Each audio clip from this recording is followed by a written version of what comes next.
பாக்கியா ஈஸ்வரி கிட்ட சொல்கிறாங்க, இந்த வீட்டில் கோபியோட மனைவி ராதிகாவும் அவங்க பொண்ணும் தங்குறதுக்கு மட்டும்தான் நான் இடம் கொடுத்துருக்குறேன். மற்றபடி கோபிக்கு சமைச்சு போடுறேன் அப்படின்ட்டு நான் எந்த இடத்துலையும் நான் சொல்லலை. என் கையால் ஒரு டம்ளர் சுடுதண்ணி கூட வச்சு கொடுக்க மாட்டேன். நான் சமைச்ச சாப்பாட்டை கோபிக்கு கொடுக்கறத இத்தோட நிறுத்திக்குங்க. இதுக்கு மேலேயும் அந்த தப்பை செய்யாதீங்க.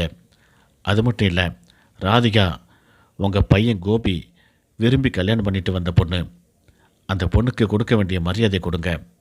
தேவையில்லாமல் ராதிகா கிட்ட எரிஞ்சு விழாதீங்க அப்படின்ட்டு பாக்கியா சொல்கிறாங்க. போதும் நிறுத்துறியா? நீ கோபிக்கு சமைச்சு போட மாட்டேன் அப்படின்னு சொல்கிறியா? அதோடு வச்சுக்க. மற்றபடி ராதிகா கிட்ட நான் எப்படி இருக்கணும், என்ன பேசணும் அப்படிங்கிறத நீ எனக்கு சொல்ல வேண்டிய அவசியம் இல்லை. அதுக்கு உனக்கு தகுதி கிடையாது. நான் என்ன செய்யணுன்ட்டு எனக்கு தெரியும். மரியாதை ஒன்று தான் கேடுங்க அப்படின்னு சொல்லிட்டு ஈஸ்வரி கோபமாக எழுந்திரிச்சு அங்கேருந்து போகிறாங்க.